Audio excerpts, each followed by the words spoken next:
பார்க்க போகுதுன்னா system configuration manager. இந்த சிஸ்டம் கான்ஃபிகரேஷன் மேனேஜர் வந்து எதுக்கு ரெஸ்பான்சிபிள்னா செட்டிங் அப் பண்ண, ஹார்ட்வேரை மேனேஜ் பண்ண, சாஃப்ட்வேரு ஹார்ட்வேரை மேனேஜ் பண்ண, network components of data warehouse system எல்லாம் மேனேஜ் பண்ணுறதுக்கும் எல்லா பார்ட் ஆஃப் தி சிஸ்டமும் கரெக்டாக ப்ராப்பராக இன்ஸ்டால்ட் ஆயிருக்கா, கான்ஃபிகர் ஆயிருக்கா, எல்லாமே கரெக்டாக ஒர்க் ஆகுதா, எஃபிஷியண்ட்டாக அப்படின்னு பார்க்கறதுக்காகவும் தான்.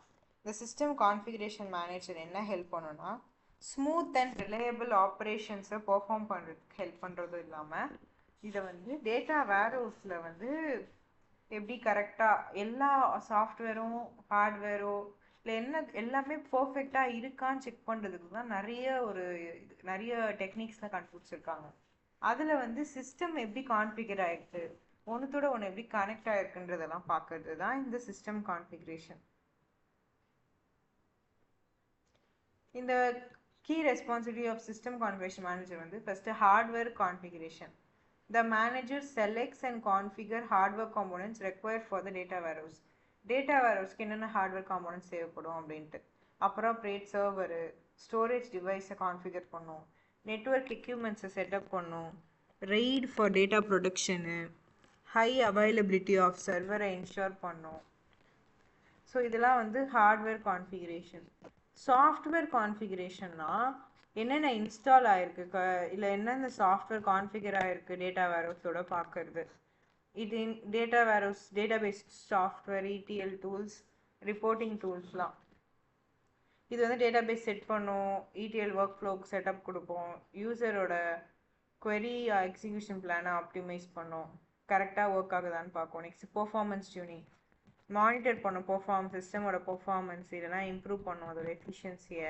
மெமரி அலோகேஷன் அட்ஜஸ்ட் பண்ணும், இன்புட் அவுட்புட் ஆப்டிமைஸ் பண்ணும், நெட்வொர்க் செட்டிங்கை இம்ப்ரூவ் பண்ணுறது மூலயமா ஈஸியாக இருக்கும், query பெர்ஃபார்மன்ஸை டியூன் பண்ணும்.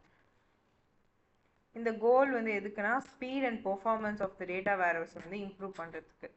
ஸ்கேலபிலிட்டி அண்ட் கெப்பாசிட்டி பிளானிங்கை பொறுத்த வரைக்கும் as a data volume increases the system must support growth. ஒரு டேட்டாவோட வால்யூம் வந்து இன்க்ரீஸ் ஆகும்போது சிஸ்டம் வந்து க்ரோத்தை சப்போர்ட் பண்ணும். as a data volume increases the system must support growth. இது மூலயமா ஃபியூச்சரோட ஸ்டோரேஜ் ரெக்குவயர்மெண்ட் எஸ்டிமேட் பண்ணும், அடிஷ்னல் ப்ராசஸிங் பவர் ஒரு பிளானுக்கு இன்க்ரீஸ் பண்ணலாம், சிஸ்டம் வந்து இன்க்ரீஸிங் யூசர் டேட்டாஸை வந்து என்ஷூர் பண்ணுறதுக்காகவும் ஃபியூச்சர் எக்ஸ்பான்ஷன் ஆஃப் டேட்டா வேர்ஹவுஸை சப்போர்ட் பண்ணுறதுக்காகவும் தான் இந்த scalability and capacity planning. Security and access கண்ட்ரோலை பொறுத்த வரைக்கும் அத்தன்டிகேஷன் சிஸ்டமை செட்டப் பண்ணும், யூசரோட ஆக்சஸ் பெர்மிஷனை கான்ஃபிகர் பண்ணும், சென்சிட்டிவ் டேட்டாஸை என்கிரிப்ட் பண்ணும், கம்பெனி செக்யூரிட்டி பாலிசியை ஃபாலோ பண்ணும். சேஞ்ச் மேனேஜ்மெண்ட்னா அப்டேட்ஸ் ஆர் சேஞ்ச் நீடடாக இருக்கான்னு பார்க்கும், கேர்ஃபுல்லாக அதை ஹேண்டில் பண்ணும், சிஸ்டம் சேஞ்சஸை பிளான் பண்ணும், test changes before implementation, document all modification, ensure changes do not affect the system stability.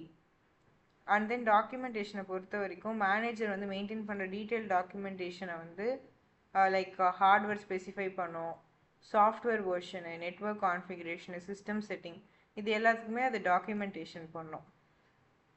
Okay, அதோட இம்பார்ட்டன்ஸ் என்னென்னு பார்த்தீங்கன்னா ப்ராப்பர் சிஸ்டம் செட்டப் இருக்கும், சிஸ்டம் பர்ஃபார்மன்ஸ் இம்ப்ரூவ் பண்ணும், செக்யூரிட்டியை மெயின்டைன் பண்ணும், ஸ்கேலபிலிட்டி சப்போர்ட் பண்ணும், ஸ்மூத் வேர்ஹவுஸ் ஆப்ரேஷனுக்கு இது எல்லாமே ஹெல்ப் பண்ணும். இவ்வளோதான் சிஸ்டம் கான்ஃபிகரேஷன் மேனேஜர். ஒரு எப்படி ஒவ்வொன்றும் கான்ஃபிகர் ஆகிருக்கு சிஸ்டம் கூடன்றது சொல்கிறது தான் இந்த சிஸ்டம் கான்ஃபிகரேஷன் மேனேஜர். இதில் வந்து நம்ம என்னென்ன பார்த்தோம், ஹார்ட்வேர் கான்ஃபிகரேஷன், சாஃப்ட்வேர் கான்ஃபிகரேஷன், அடுத்து வந்து பெர்ஃபார்மன்ஸ் டியூனிங், ஸ்கேலபிலிட்டி அண்ட் கெப்பாசிட்டியை எப்படி பிளான் பண்ணுறோம், செக்யூரிட்டி அண்ட் ஆக்சஸ் கண்ட்ரோல் எப்படி இருக்குது, மேனேஜ்மெண்ட் எப்படி சேஞ்ச் பண்ணுறோம், டாக்குமெண்டேஷன் எப்படி பண்ணுறோன்றதெல்லாம் சொல்கிறது தான் இந்த சாஃப்ட்வேர் கான்ஃபிகரேஷன் மேனேஜர்.